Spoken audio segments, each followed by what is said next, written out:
Okay, well, welcome to our August Ambassador webinar. Thanks everyone for joining us today.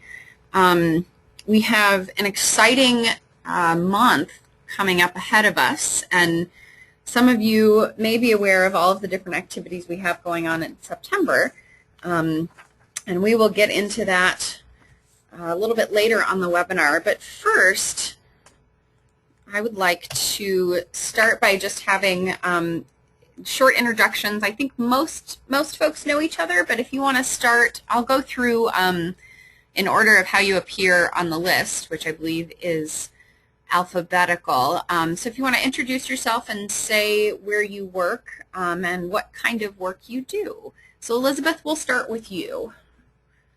Good morning. My name is Elizabeth Fischler, and I live in Delaware, Iowa. I work at Finley Hospital in the ICU department as a telemetry reader and a certified nurse's aide. Great. Welcome, Elizabeth. Jeff, let's go to you next. I'm sorry, who? Jeff. Oh, okay. My name is Jeff McGowan. I work for REM. I'm a supervisor and direct care. I'm also on the direct care workforce, and I'm out of Cedar Rapids. Great. Thanks, Scott. Okay, Jeffrey, do you want to go next? Okay, my name is Jeff Weinstock. I work in Pella at Hearthstone. I'm also on the ICA Leadership Council. Great. And Jeff, do you have a new job, or am I just unfamiliar with the name of your actual facility? Oh, this is Wesley Life. Oh, okay. Okay.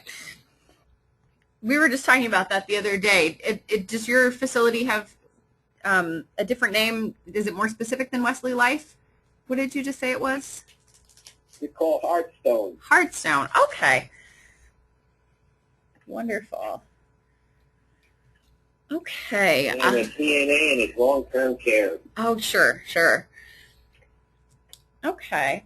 Well, here at SPPG today, we have me, Erin Davison-Rippey. We also have Stacy Ben-Dixon, who you guys are probably familiar with either through email. She is one of our great communicators here on staff, and maybe some of you have met Stacy. Stacy also gets to spend a lot of time sitting at our booths at various events. So she's one of the two of us redheads here on staff. We sometimes are confused because we have a similar look, but me and Stacy are here today, and we also have Jerry Addy, who is with SPPG and really focuses on a lot of our legislative work. Jerry, do you want to say hi? Hi. Hi. And also today we have joining us our newest staff member here at SPPG, Indira Blažević, and she is going to be spending a fair amount of time working on direct care as well. So hopefully many of you will have the chance to meet Indira over the next month or two. Okay. So next, alphabetically, we have Suzanne, last but not least. I'm Suzanne Russell. I'm from Burlington, Iowa. I'm an agent in an agency that employs a lot of direct care workers. Great. And Suzanne is also the co-chair of the Direct Care Workforce Advisory Council and has been involved in this work for a very long time. So we really appreciate your years of commitment. Okay. So let's just do a brief update on activities. I know that some of you have had a chance to do some activities, particularly following the last round of forums that we did in June. And Elizabeth, I'd like to start with you. Do you want to share a little bit about some of the different meetings that you've done, as well as the some of the other activities you've been involved in? All right. Like I said, this is Elizabeth, and I work at Finley, and I am still on the ambassador committee.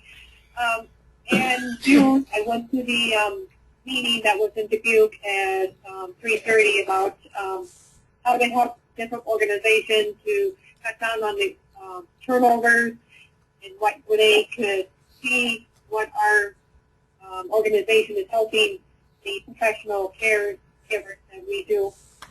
So I went to DG, and they had a meeting to have a separate committee for this. So I knew everybody on the committee, which was nice. And Lori is the CEO there. she asked me to come and share some information on the direct caregiver organization. They're struggling with turnovers, big time. It is a facility that has 15 locations with challenging adults and children. There are 6 group homes, and I believe there are 7 individual HCBS group homes also. And I told them what our organization is about, and they are going to be sending 2 staff for the full 3 days, Sunday, Sunday, Monday, Tuesday. They were very excited about it because they didn't really know what we all are about. But one of the staff had looked at the bottom that we will have some more training on brain injury, autism. So they were excited about that. And then in July, Strawberry Lutheran Home Care Center asked me to join their fair booth. They had that as a in-service day, so I had a chance to talk a lot to staff. Then when the fair booth was over, Roseanne, which is the director of nursing there, are sending 2 staff also for the 3 full days. So they were pretty excited about our direct eye caregiver. I was pretty happy about that. They didn't know some of the stuff, and I did tell them what our legislation is working for, what they got turned down, what we're going to be going back in September, and see what we could do to change it to make it a little bit more promising. They were also kind of disappointed about the Alzheimer's what got turned down. So hopefully we'll get that back on track and maybe pass the bill. Yeah, that's great. And Elizabeth, you, the first organization that you presented to, you used to work there, is that right? Yes, I did. Yeah, that was fun for us. So Elizabeth was at one of the June forums, and we had a good conversation with her former employer about the work that was going on, and that was a great connection for Elizabeth to make because, of course, she has a good relationship with her former employer. And they were very interested in having her come and speak to their DCPs because not only, is she an ambassador for the project, but they knew her. And so I think that was a sort of a light bulb moment for me that if you guys, as we know, there is a lot of turnover in this industry. So you guys may have some former employers in your area that you've got a good relationship with that might be another option for someone to go and talk to about the initiative. So that was just another idea that came out of Elizabeth's meetings, and I think is a great way to make connections in the community that maybe we hadn't all thought of before. I also worked with Roseanne Howard. She also used to work at J&J, so she knew who I was also. That's great. Nice to have me come to her facility at Strawberry Lutheran Home. Yeah. Yeah, I mean, we talk a lot about, of course, turnover is a challenge for everybody, but in this case, it, I think, worked to everybody's advantage, that everyone, your former employers felt comfortable inviting you in to speak to their employees. So I guess turnover isn't all entirely bad. Has anybody else had activities that they want to update the group on? I had a letter in the Gazette. You sure did. Wait, do we know about that? Got quite a few calls on that. When was that? It went out this Sunday. It was in the Sunday Gazette. Ooh, we did not see. Helped me write it. I don't know who else helped, but they did an excellent job. I think it was emailed to me, and I supported it 100%. And then we sent it out to the Gazette, and they put it in as a support to the first letter. Yeah, that's wonderful. Props to Stacy here, the other redhead. Yeah, so what happened is Charlotte Nelson, who is on the board of the Iowa Caregivers Association and is also the former director of the Commission on the Status of Women, wrote a great article to the Gazette about, the need to support direct care professionals and, to professionalize and provide more training and give them opportunities to, empower everyone. And it was a great article, but the one thing that she missed, she said, contact your legislators and candidates and ask them what they'll do about this. But we wanted to make sure that folks knew that there was a very specific thing that they could be asking their legislators and candidates. So yeah, we supported Scott in writing and submitting an article that said, yes, great letter to the editor, and here's one more thing that you can do. You can ask your legislators and candidates to support the creation of a board of direct care professionals in the 2013 legislative session. So that is an example of ways that we sometimes engage you, so you don't always have to be on the lookout for every little thing. We tend to sort of monitor all of these things, and we may come to you and say, hey, would you be okay with having your name on a letter to the editor, or maybe even an op-ed, and we can either help you write it. Sometimes, like this case, we've got some sort of standard language that we use, so it may just be asking you to say, hey, does this sound okay? Are you okay with putting your name on this? And we can even just take care of the details. So we really appreciate you guys being willing to do things like that. And sometimes there's a quick turnaround, and we may be hounding you and emailing you and calling you, and we appreciate your patience with us as we try to contact you in these things. So great, Scott, I'm glad to hear that did get published, and in the Sunday paper even. That's wonderful. Plus, it also opened up a door at not my company, but another company that I work part-time for. I got a chance to talk to their HR person and their director of training, and they started asking some questions. They go, well, we saw the letter in there, and we see that you support legislation of this new board. I mean, what does it mean? And I spent about a half hour talking to them. And they were pretty like, okay, well, we're kind of interested. I don't know where that'll take us, but at least they're asking questions now where they didn't ask them before. Yeah, that's wonderful. Well, yeah, what was the name of the organization, Scott? Lynn Haven. Lynn Haven, okay. It's another HCBS facility in Cedar Rapids. So, I mean, some doors are, just because of the letter, some doors are opening in Cedar Rapids, which doors not necessarily have been closed. Right. Not a willingness to open up yet. Yeah. Well, and I think, we've had some meetings. We met with an organization in Cedar Rapids just recently who, unfortunately, there's been some information out there that isn't necessarily accurate. And so, when folks hear that, if it's not something that they are supportive of, they may have a misconception about what the initiative is about. And I'll tell you what we're finding is every time we meet with either an organization or individuals who maybe were somewhat hesitant about the initiative, the more information that they learn about what the initiative is really about, the more people are either becoming supportive or, at least, Scott, like you said, starting to feel a little more open to learning more about the initiative and understanding what it's all about. So I think that's the good news from all of your perspectives, that even if you're talking to folks who may not be 100% on board with everything, we really are finding that the more information people have, the more of a positive opinion they have of the initiative. That's great. And hey, Scott, do you want to, and I'll go over stipends and stuff at the end, but that would be, if you want to write that up and submit that as a meeting, we'd love to have more details on that as well. Okay. Great.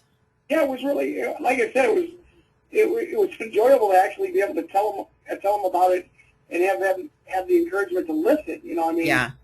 Sometimes I talk to people, their fear is this board is basically just another extension of a union, and I said, no, it's not. Right. I don't think that way. It's not. I don't know why. I hope it's not, but I said this board is to credentialize people so what they have, the fields that they're trained in, we can put on a website. Right. And this can go with them from job to job, and it's going to make turnover less. It's going to make people feel more professional. You can go on and on. But. Right. Well, and Scott, here's one little tidbit that, depending on who you're talking to, might be helpful. But if they're worried about the union thing, you can tell them that the unions are not necessarily 100% supportive of this. We're still working on convincing them that this is a good idea. So this is definitely not a union movement because we're still having a hard time getting them totally on board. So, you know, I mean, not that everybody would find that helpful in making the argument, but for some people we have said that you know, the unions are not necessarily behind this. So don't think that this is the direct care workforce. I know it's not a union event. right. Exactly. Great. Any other activities that folks want to share? I've been talking a lot about the initiative at work. Great. Yeah, and you know, Jeff, that's a great example of how you can do some of this informally too. That, you know, just as you're sitting around on break, talking to folks and keeping it, you know, in people's minds, because I think that there are many people out there, and maybe your coworkers, some of them are in this group, that maybe heard about this initiative a year ago but haven't really heard anything about it recently, and that's sort of fallen off their radar. So any, you know, comments, brief conversations, informal conversations that you guys can have, that all helps build momentum and understanding for people about what the initiative is about. Okay. All right. Well, I'm going to launch into some upcoming dates that I want you guys to know about. September is going to be a very busy month. And this first date is, of course, not September. It is August. But the first date that I want to share with you, next week, a week from today, we will be doing a new ambassador orientation. We, as you know, accepted a new round of ambassadors to join you guys. And we have, hopefully we'll have about 10 new ambassadors coming on board. We have a mix of employers and DCPs. And so we'll be doing an orientation with them on the 29th, and we're going to be in Marshalltown. That was sort of based on the geographic location of the folks who are in the incoming class of ambassadors. So we'll have the new ambassadors, but I just wanted to let you guys know, if you're interested in kind of getting a refresher on the details of the initiative, you guys are absolutely invited to join that orientation, and you know, we would reimburse you for your time and mileage. So if anyone is interested in that, just let me know. It's in Marshalltown. So I know for some of you that wouldn't be a feasible drive, but you know, sometimes it's nice to just have an opportunity to go over some of the details and questions you might have. We know that this is a very complex initiative, and the set of recommendations that the Direct Workforce Advisory Council had are somewhat complicated. We always have to refer back to our documentation here at our office. So, and we're immersed in this work every single day. So I know that it's nice to sometimes have that refresher. So let me know if you are interested in attending that. It's from 10 o'clock to 2:30, so about the same time frame that you guys had for your orientations. Okay. The Iowa Caregivers Association Conference, ICA, is September 10th and 11th. And like in years past, we will have a booth. The Direct Care Workforce Initiative will have a booth at the conference, and we are looking for DCPs and ambassadors to help us staff the booth. I will. Great. I will. This is Elizabeth. I will help. Wonderful. Yeah, and I'm hoping. What time get to be down there Sunday? You what? What time would I have to be down there Sunday? We just have a booth on Monday and Tuesday. And okay, we'll send out a schedule. We did this last year, but we'll send out sort of shifts for the breaks. We'll be there the whole time, but if we're looking for you guys to staff some of the breaks. So we will send out a schedule of the times that you can sign up for. But yeah, that's great. So Elizabeth, you'll be there, and we'll send. Okay, so you can sign me up anytime you want. Okay, wonderful. I'm there both days. Both days? Okay, great.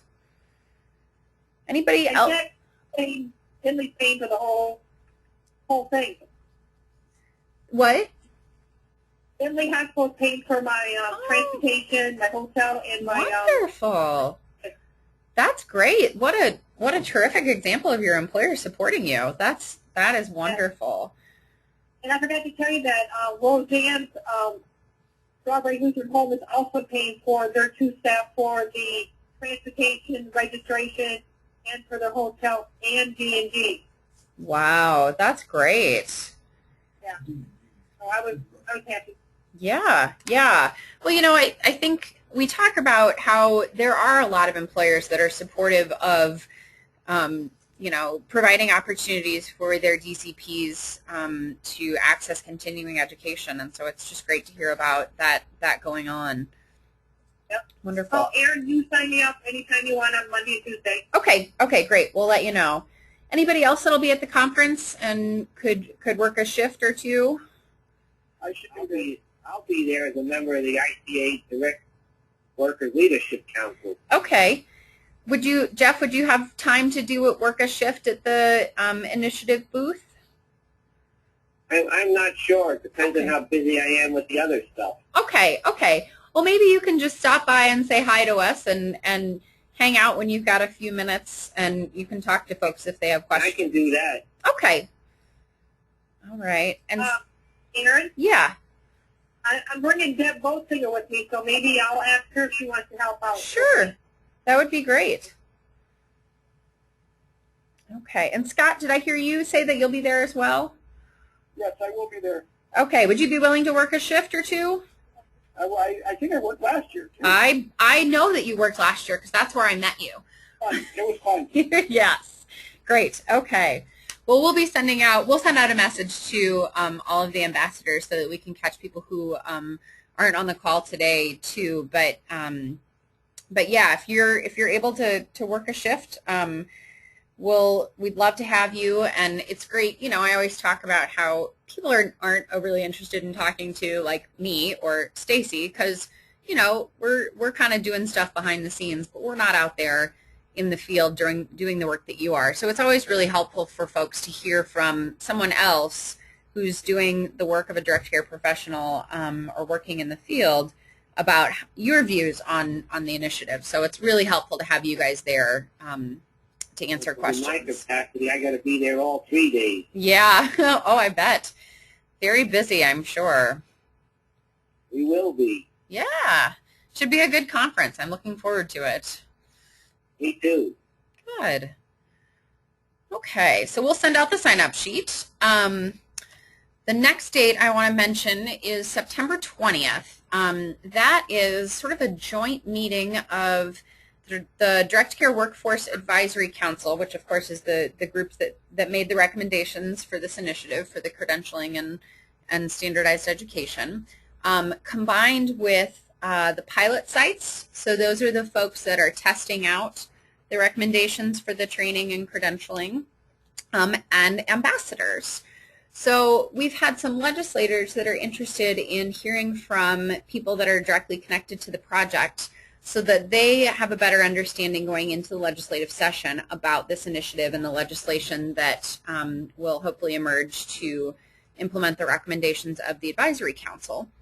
I plan on being there. You're planning on being there? Great, Jeff. Before I have to go to work. Okay, yeah, and it is from 9 a.m.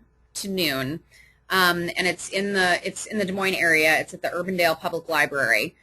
So we'll be done before lunch, and we'll have a few folks that are sharing a little bit about particularly the pilot sites, because they can talk about how the recommendations that the council made are actually working in practice, and those are the recommendations that the council has recommended to put into legislation. So we'll hear from them, and it will also be an opportunity for those legislators to ask any questions that they have from folks.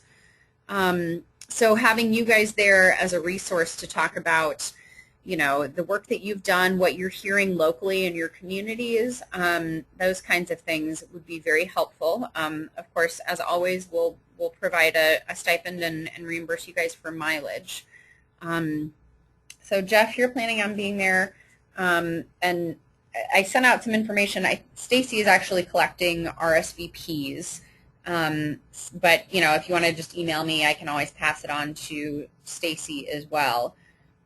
I think I did send back a request. Yeah. Stacy, I would be there. Yep. Stacy says I can go. This is Suzanne. I can go too because Wonderful. I'm doing something with Aaron. I think at 1:30 for the rural public health. yes, and So I'm going to be in Des Moines anyway. great. Yes, that's what we were hoping. It was not actually a coincidence, Suzanne, that those two things are on the same day. Yeah, you and Aaron and I think Becky Johnson, who is also, she's an ambassador and she's on the Direct Care Professional Educational Review Committee. Whoa, I almost lost those those initials there, Scott. Yeah, you guys are doing a presentation at a conference about rural health that day. And actually, while I'm talking about Becky, Becky is not on the call today because she is headed to Washington, D.C., I believe tomorrow, with Aaron Drennan from the Department of Public Health and some other folks who are participating in the pilot project to meet with the other states around the country who are doing this same pilot, piloting standardized education and training for direct care professionals. So just a reminder that, what we're doing here in Iowa is really connected to a larger movement throughout the country. Congress has said that this issue of turnover needs to be addressed, and that the best research that folks have found has said that standardized education, training, and credentialing is one of the best ways to address that. So just remember that you guys are part of a bigger movement, and this is a pretty cool thing that Iowa is doing and piloting these types of recommendations. So great. Okay, Jeff and Suzanne, I've got you guys down. If anybody else is interested in attending that September 20th meeting, just let us know. We'd love to have you. And it's kind of a nice opportunity for you guys to hear about some of the other things going on with the initiative that you may not hear about as much. Okay. I'm hoping also to be there. Are you? Wonderful, Scott. We would love to have you. And as you guys probably know, Scott, so Scott is on the DCP Educational Review Committee, as is Becky and several other folks. And you guys are looking at all of the modules of the curriculum as they're coming down. And so you guys will have a great perspective to be able to share with legislators and the other partners about, that this curriculum really is going through quite a process to make sure that everybody supports it and it's the best product possible. Okay. So the next slide I've got up here is the dates for the September community forums, same title as the ones in July in our community, Iowa's Direct Care Professionals Step Forward. Many of you participated in the June forums. They went really well. We had great turnout at all of the forums. We have the format of the forums is that we have a panel that includes usually a direct care professional, maybe a community provider or employer. Sometimes we've had legislators on the panel. We had them all in the June forums for the most part because we had those forums in areas where we had legislators who'd been involved in the legislation. We won't necessarily have a legislator on all of the panels here in September, but we hope to have quite a few legislators and candidates in attendance so that they can hear about the initiative and learn more about what will happen potentially in the next legislative session. Aaron? Yeah. This is Elizabeth. What's our responsibility if I went to Cedar Rapids as an ambassador? We have several options of ways that folks can participate in the forums. We had people giving a welcome at the past forum, so just kind of welcoming everyone to the area. and giving an update. For some of them, we're looking for panelists. Stacy's looking up right now if we have folks. And I know there are a couple of you, because Scott, you're in the Cedar Rapids area too, right? Yes, I'll be there. Yeah, I yeah. can go to the Cedar Rapids one too that day. Wonderful. I'm gonna- Okay. So Cedar Rapids. Why don't you put me down and I'll help whatever you guys want. Okay, yeah, that would be wonderful. Oh, this is so great. We don't always have this, we don't always have the problem of having more people than we need. So we will figure out roles for everybody to have. Is anybody really super interested in being a panelist, or you want to be a greeter, or you don't want to speak in front of people? Let me know, because I don't want to give you a a role that you don't want. So if you say in a panel, that means you would sit at in front of the audience, and you would give us a topic what we need to. Yeah. Help. Yeah, yeah. And what we've done for our panelists in the past is we sort of have an outline of the different kinds of points that you might want to cover. But basically, particularly our DCP panelists have sort of talked about why this initiative is important to them, what your involvement has been so far, and we will sit down, or we can arrange a time to talk about kind of what some of those ideas would be, and give you guys support if you are interested in that. All right, I'll do a panel for you. Okay, great. I plan on being the one on September 27th in Ottumwa. Yeah, that's Ottumwa. Okay, great, Jeff. I've got you down for that one. And Suzanne, Scott, and Elizabeth for Cedar Rapids. Well, I can do whatever's needed. I mean, if you have a list of things you want us to talk about, that would make it a whole lot easier to. Yeah, absolutely. We will definitely. What we talked about. Yeah. Mm-hmm. Well, and especially if we've got a couple of you, we might ask you to highlight different things so that we can kind of spread the love and cover all of the important points about the initiative. Okay. Great. Well, and if you guys know of folks, this is probably, I don't know, we're particularly looking for people for the ones on the other side of the state, so Council Bluffs, Sheldon, Sioux City. We have there. Well, I mean, there are fewer people on that side of the state in general, so that's part of the challenge. But we don't have quite as many ambassadors and other folks connected to the project on that side of the state. So if you guys know of people either that would just be interested in attending or might want to be connected to the initiative, we would love to have you share that. This information with them. This is something that we talk about is really applicable to just about anybody. At some point in anyone's life, most people are connected to the work of direct care professionals, either a loved one that's receiving care or support from a DCP, someone receiving care themselves, maybe someone works as a DCP, their family member might receive care or be a DCP. I mean, this is just something that impacts everybody. And so when people have asked, oh, well, who should attend this?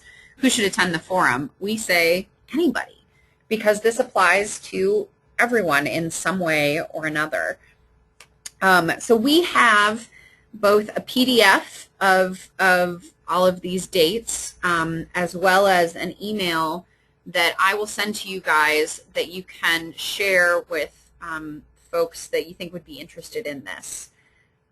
So we ask for your help in getting the word out, encouraging people to come to this.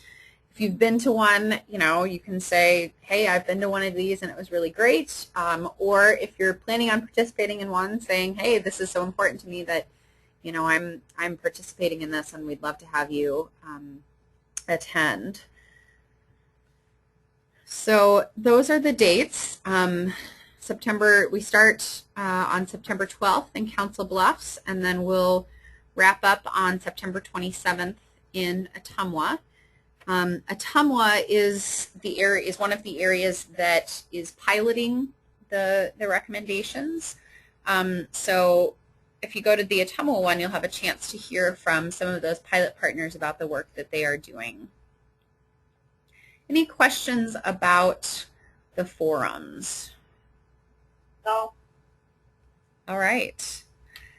Great. Well, we're looking forward to them. They've been really interesting and a great way for us to get out and meet folks. So I hope that, I'm glad that everybody's able to attend one.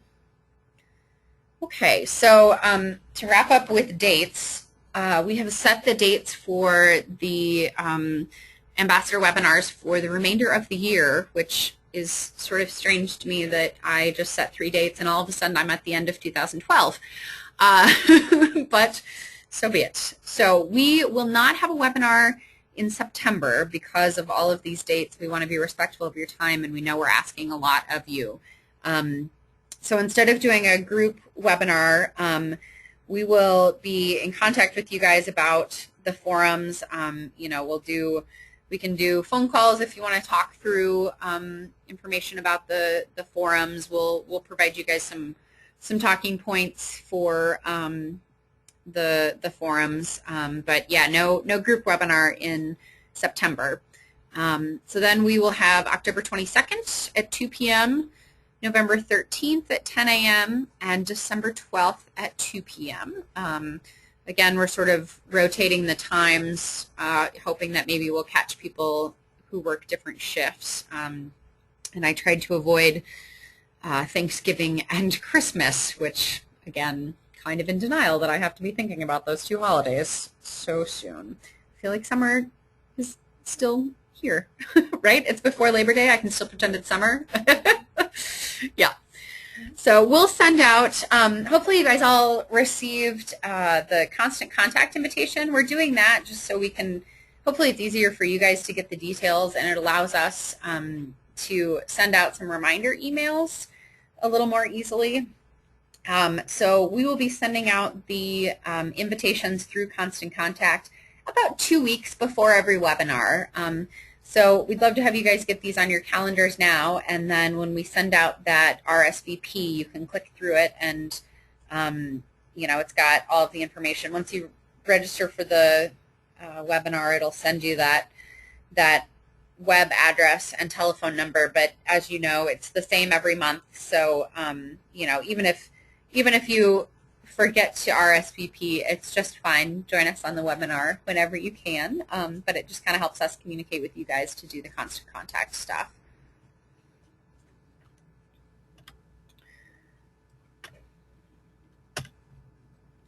Okay, so I just wanted to spend a little bit of time thinking about the kinds of activities that you guys can be doing as ambassadors. You know, the first thing that we always tell people is if you're interested in keeping up with what's going on with the initiative, please sign up for the e-update, because that is the best place to get information about the initiative. That is where we send out information about, you know, the different forums that may be happening. That's where we send information about different committees that you might be able to participate on. That's where we'll start sending updates about what's going on with any potential legislation. So as you know, we've got sign-up sheets that are, yes, they are posted on the wiki. I'm going to switch over to the wiki right now. Hopefully you guys are all familiar with our Direct Care Workforce Initiative wiki site, and we have plenty of tools here. Is it on the ambassadors? Sorry, we're we're conversing about where there are 2 places that have great tools for you guys to use in your outreach work. There's this one that's the outreach guide and tools, and then you guys have a specific ambassadors page. That's where we post the recordings of the webinars. That's where we've got your reporting stipend documents. Yep, so here we go. Here is helpful forms and templates for you to use in your outreach. This is the DCWI e-update sign-up sheet. This is just a blank sign-up sheet. If you guys are going to a meeting, if you're presenting at a meeting or if you're at a meeting where you'd have an opportunity to pass around a sign-up sheet, people can sign up with their email address, and then you can just send that back to us. You can fax it, email it, mail it to us, and we'll get them signed up for the e-update. And here's another resource that I just want to highlight for you guys.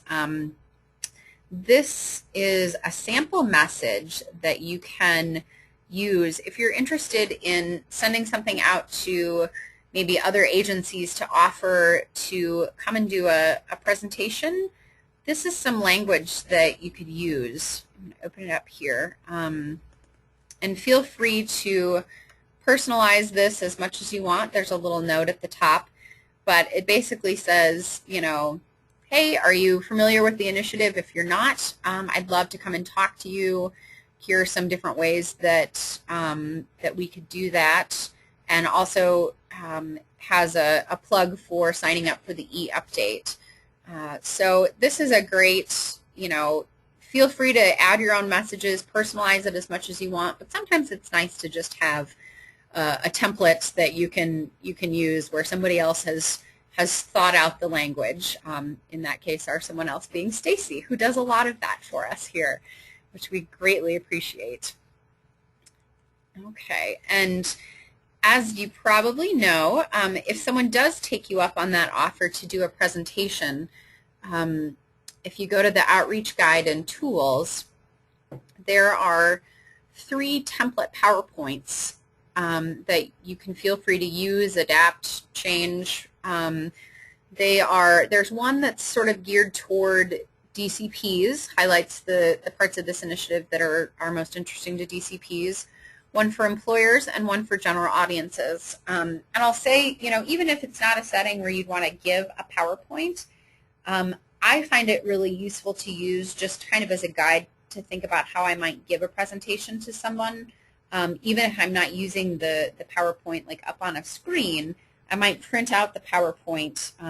It has some notes in it, so if you print it out in notes format, you can use that just as a guide for talking you through a presentation. And as always, don't forget, if you're doing presentations and meetings, we'd love to give you a stipend for it. So don't forget to fill out the stipend and mileage, and then also we've got the reporting form just so you can share a little bit about who you presented to. We keep track of how many people we are reaching out to as part of this initiative, so it's got, you know, a place to say how many people were there. So please, as often as you can, let us know how those presentations are going. It also helps us know what kinds of questions people are having, so we can make sure that we're getting everyone's questions answered.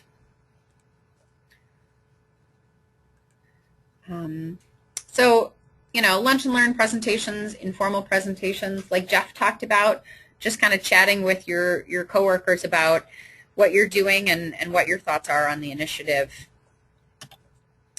As we enter election season, I'm sure that no one who watches television is able to escape the fact that there are elections coming up. After Labor Day, we will probably see an uptick in both all of those advertisements on TV and radio, as well as events that your legislators may be holding in your area, either your legislators or candidates. So that's a great way to connect with legislators who are holding public events more often leading up to an election cycle than they might be in any other time. So if you're interested in finding out more information, you all should have received, when we went through the orientation, information about who your current legislators were. But keep in mind that due to redistricting, so, you know, based on the census, they looked at Iowa and said, yeah, Iowa doesn't have quite as much population compared to the rest of the country, so it was fruit basket upset. So everyone's districts have changed. This link in the PowerPoint will take you to a website that will help you find your legislators as well as your district. So just as from from a voter standpoint, keep in mind that your district has changed, so that might change both who you're voting for as well as maybe your polling place. So it's probably good to check and just make sure that you know where your polling place is. Mine changed, and I didn't quite pay attention to that, so when I went to vote in the primaries, I found that out the hard way. So I have learned my lesson, and hopefully you guys will be a little more planful than I was and check out your place of your polling place. So you can find your 2012 candidate. The other resource that I've got in the PowerPoint, I'll go to this next page, but flip back. Here are the 4 websites for the different caucuses. So there are the Democrats in the House, the Republicans in the House, the Republicans in the Senate, and the Democrats in the Senate. And we call those the caucuses. And they each have a website. And on that website is where you can find out information about some of those events that are coming up, legislative forums. I don't know. Sometimes they don't always update them. So we'll see how the House Democrats have done. Yeah, so here's an example. This is where you would find information about the forums, except they're all for January through March of 2012, so not applicable. But these are just interesting websites for you guys to use if you're looking for more details about any candidates or folks in your area. Okay. Switch back. So anything that we can do to support you guys, if you're having a hard time figuring out who your legislator is or who the candidates in your area are, give us a call or shoot us an email, and we can help you hunt down that information, because it can be kind of confusing with all of the redistricting that went on. Okay. Well, we've just got a few more minutes left, but I did want to talk briefly. As you guys are out doing this outreach, both formal and informal, I know that we're hearing a fair amount of questions that kind of keep popping up over and over. And I just wanted to talk through some of those things and then hear from you guys about what questions you're getting as well. But one of the common questions that we get from folks, particularly from DCPs, is sort of about what we call the grandfathering process. So when once the legislation passes, the recommendations of the council are put in place for this new system, what happens to existing DCPs? Which is a very good question and is very important to folks who are currently in the field. And so some folks are kind of concerned about that. What will happen to me? Do I have to go through a whole new training? Do I have to go to a class? But I've been in this field for 25 years. I don't want to have to go through all of this again. So the good news is that, as you guys all probably know, existing DCPs will be grandfathered in to the new system. And one great resource for you to use in helping answer that question is the grandfathering process diagram. That is up on the wiki. So I'm going to go back to the wiki. If you go to the Outreach Guide and Tools page of the wiki, there are all of these diagrams. It says helpful diagrams on how the initiative works. So this is the grandfathering process here on the right-hand side. And that diagram doesn't look like that. It looks like this. And this outlines how direct care professionals will be grandfathered in. So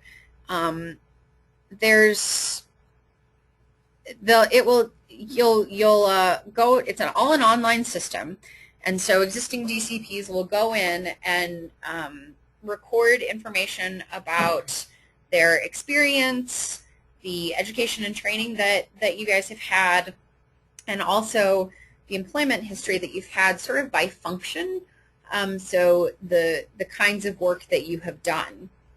And what that system will do is it will take a look at all of those things and it will say, okay, based on the work that you've done and the kinds of functions that you've had in your job, it looks like here's the credential that you should apply for.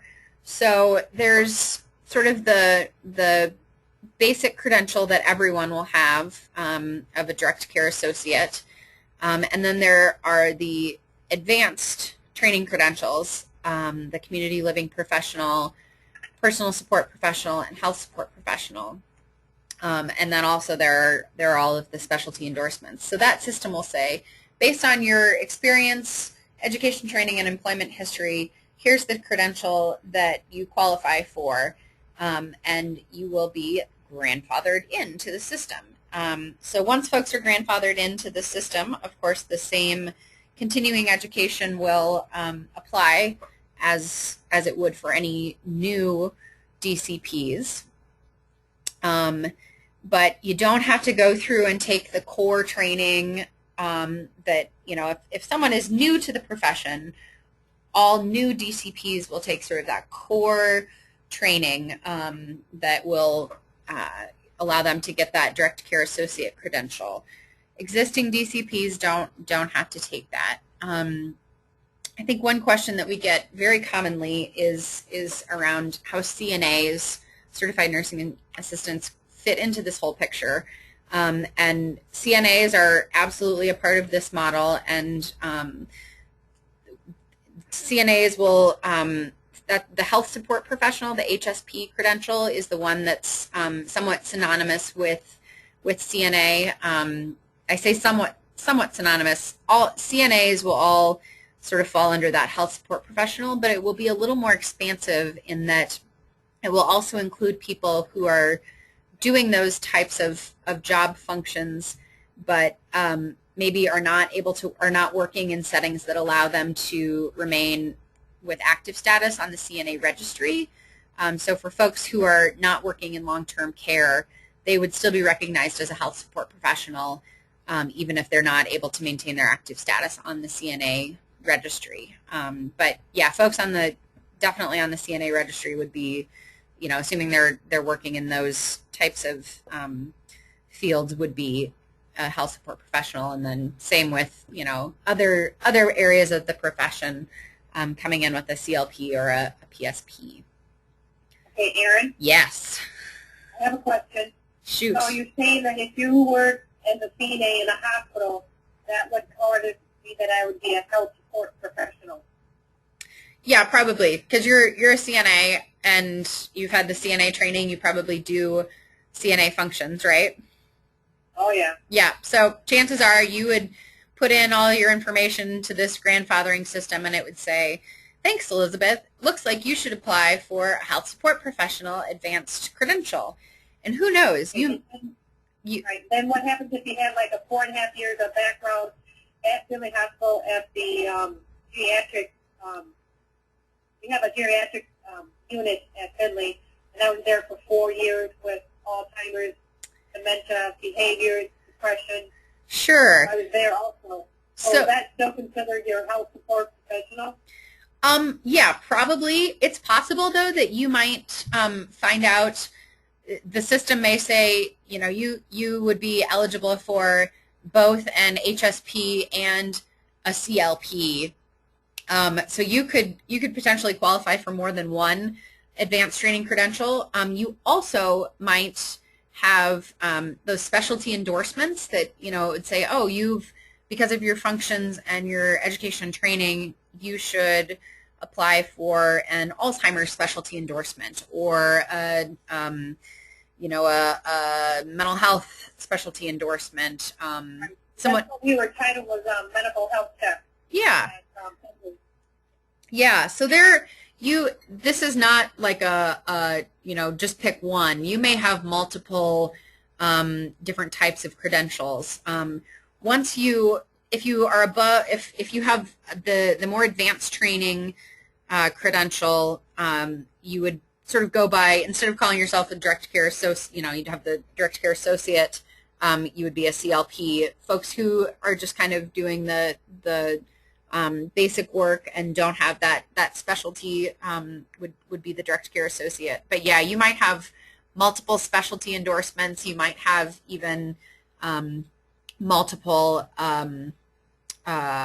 advanced credentials. The other thing that you might have, I'm going to switch over to a different diagram. This is the one that shows all of the advanced training modules. What might happen, so you have all these 5 different colored pieces, the PADL and HMM being the ones that are closest, will eventually be the CNA curriculum. So you might have you might get credit for the health monitoring and maintenance, personal activities of daily living. That combination equals the health support professional. So the grandfathering system may say you qualify for the health support professional advanced training credential, plus you get credit for the personal support training module because of the work that you have done.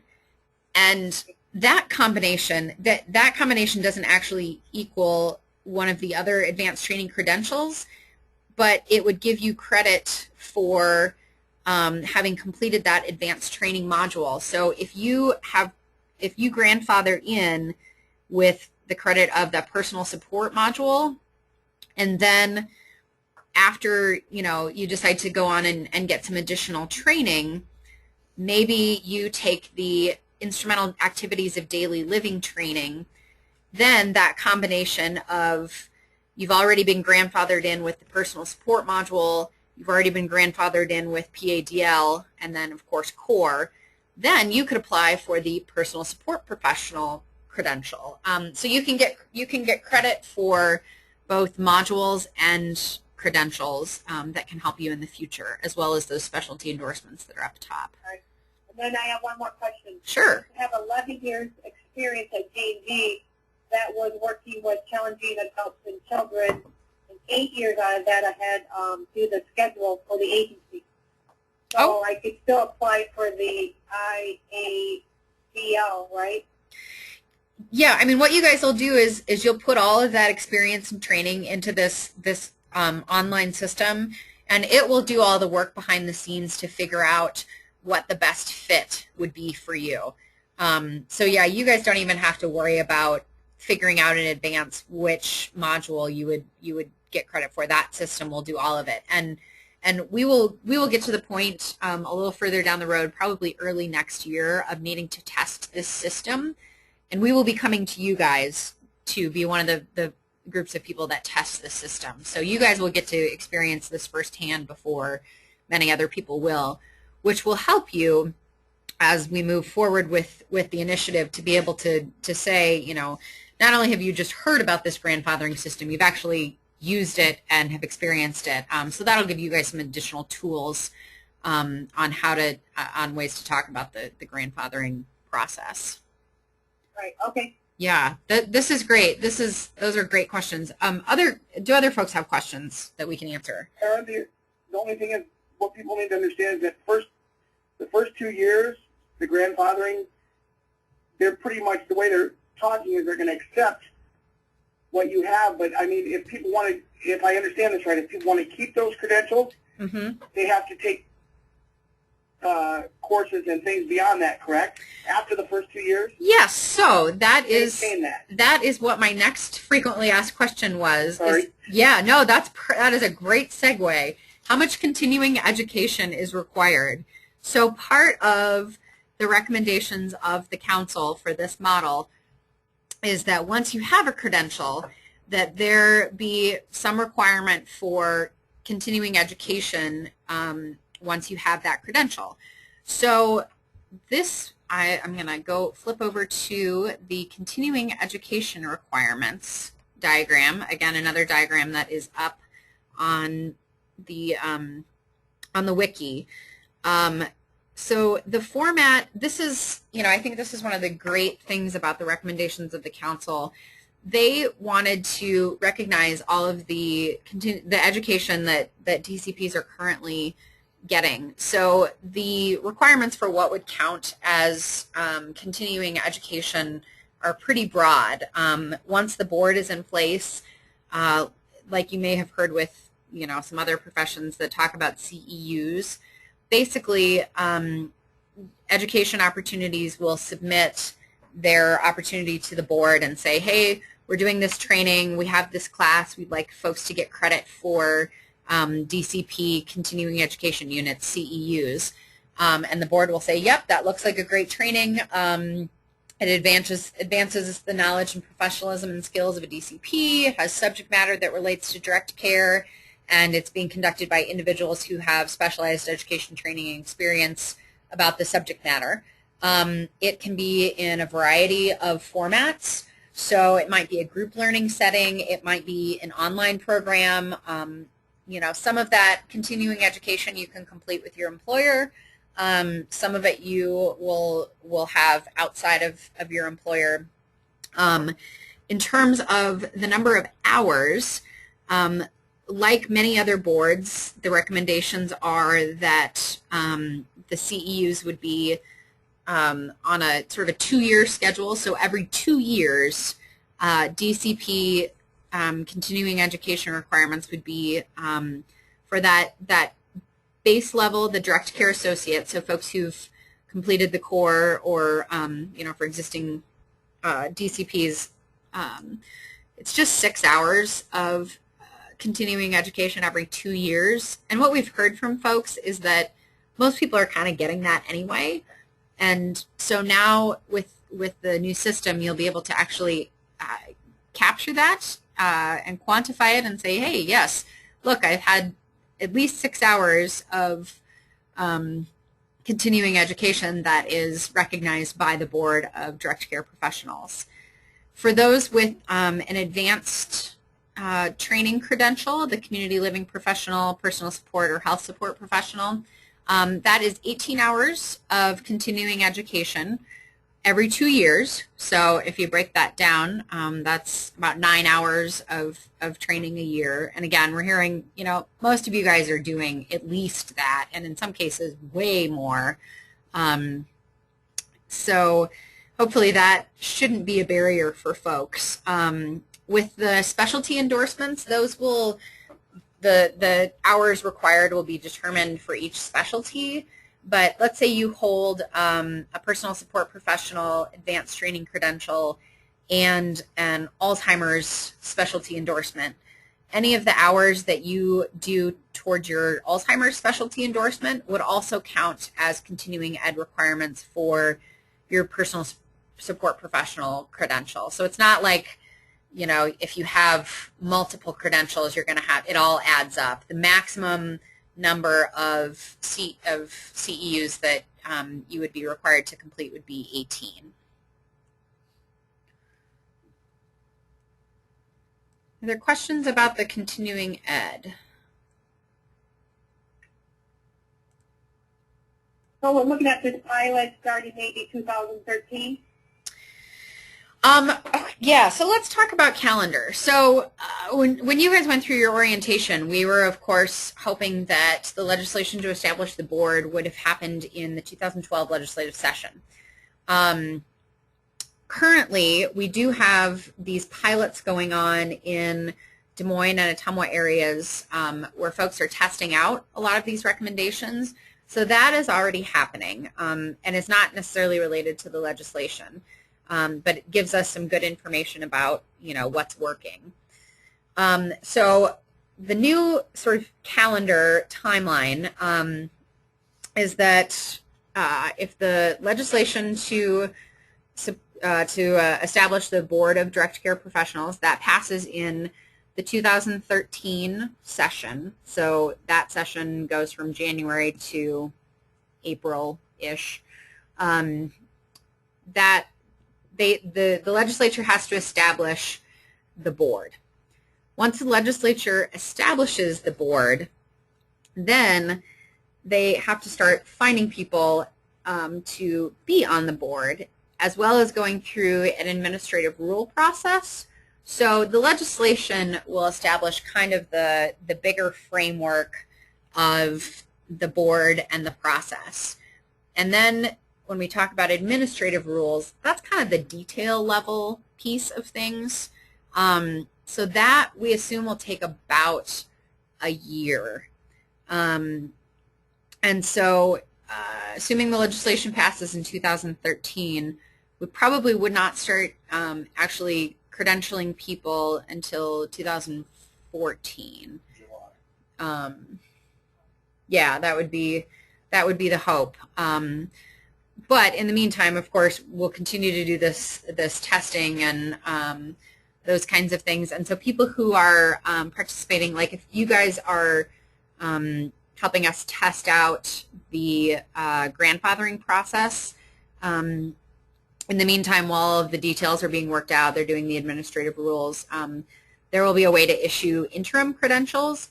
So you guys would be able to kind of have that interim credential that when everything is official, you will have an even easier time coming into the system. So yeah, that's kind of the schedule as it stands. Right. Yep. Okay. Well, I want to respect your time. I know that folks, I said we would be done in an hour, and we've already gone over a little bit, but I think that this was really helpful to just have a little bit of time to talk through some of these details. So we will start doing this sort of frequently asked questions section on all of the webinars so that you guys get each time just a little refresher on one of these parts of the initiative on all the details. So if you guys are hearing questions that either you're hearing all the time, maybe you know the answer to, but you think it would be helpful for other folks to hear, kind of what answers you're giving, how we talk about it from the initiative standpoint, or any questions you have, pieces that aren't clear to you, send me those, and we will get them in the queue for things to talk about on the webinars, because I want to know, what are the questions that you guys are having pop up either in your conversations with DCPs or maybe employers. What are the questions, like, Scott has mentioned that he talks to a lot of folks who say, this is just a union thing. And so just knowing how to talk about that is helpful to hear from others, how others are addressing that. So start collecting your questions, send them to me. We will send out the PowerPoint of this presentation as well as a link to the recording.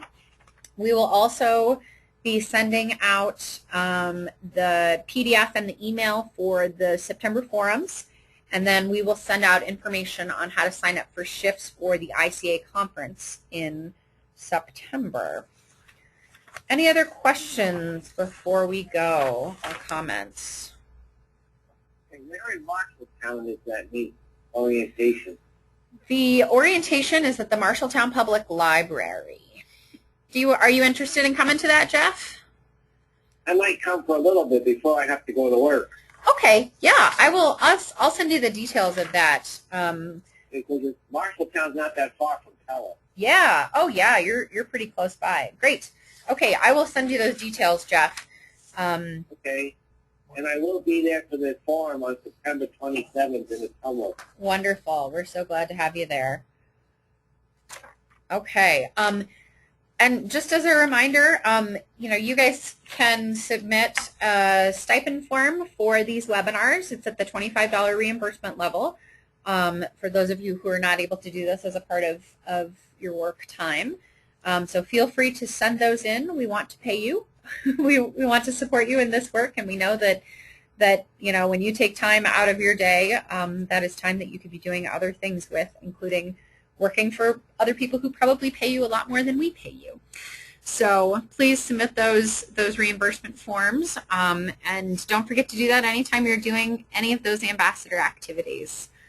We really appreciate the work that you guys do. I say this all the time. You guys are the people on the ground doing this work. Folks love to hear from you. You really do very important work, and we could not do this without you. So thank you for everything that you do. If you have any questions.